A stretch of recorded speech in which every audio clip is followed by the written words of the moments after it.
যবে থেকে মুস্তাফিজুরকে আইপিএল থেকে বাদ দেওয়া হয়েছে তবে থেকে বাংলাদেশ ভারতের উপর আঁচড় কেটেই যাচ্ছে, যেন পাগলা কুত্তা খেপে গেছে।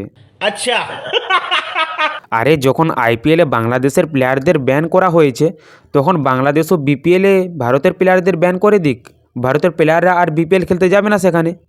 ও কি ভারতের প্লেয়াররা বিপিএল খেলেই না, কেননা ওটা ভিখারি প্রিমিয়ার লিগ।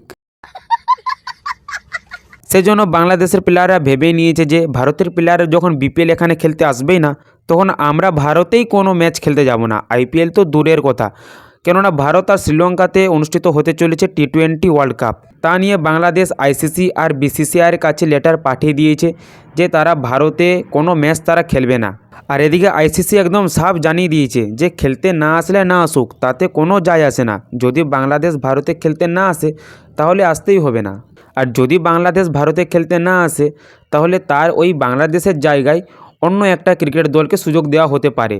আর এত জলদি তো কোনো দেশ টি20 ওয়ার্ল্ড কাপের জন্য একটা দল তো গঠন করতে পারবে না।